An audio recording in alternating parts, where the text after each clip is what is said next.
The Guardian wrote on Tuesday that Johnson says he won't block the House vote to release Epstein files. Grijalva would be the 218th vote to force this issue. He says if it hits 218, it comes to the floor, Johnson said of the discharge petition.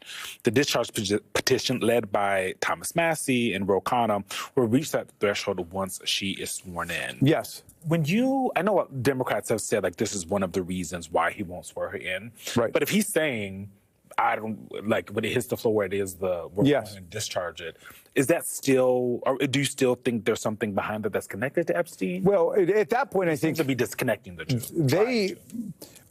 They're trying to play both sides on the Epstein issue. They don't want to send the message to the vast bipartisan majority in America which wants to see the Epstein files released. On the other hand, they're catering Donald Trump, who wants to bury it so deep nobody ever sees anything that's in those files. So I think he's going to hold out as long as he can. Then he's going to say, I will follow the rules. I will allow it to be voted on the floor. At that point, it will be an overwhelming vote, not just the 218, but a lot of Republicans are not going to want to be on the wrong side of that issue in their district. So it'll be voted for, then it'll be sent over to the Senate, and then somebody will put some kind of silent block on it, and they'll be able to hold it up in the Senate for a while after it's been held up in the House. So then the discharge petition is kind of more for show then. If it's not going to force the actual release of the files, because I think a lot of people think that the files are coming out after the 218.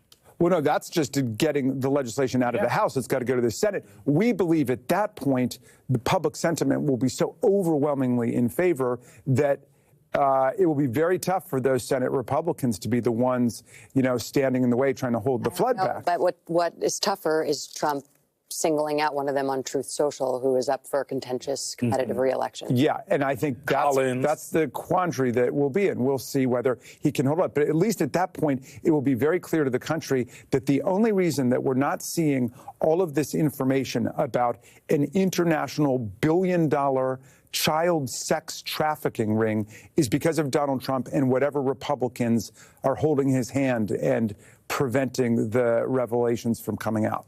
Sounds like a messaging thing. Hello. Maryland Congressman Jamie Raskin, thank you so much for joining us. We really appreciate it. You bet.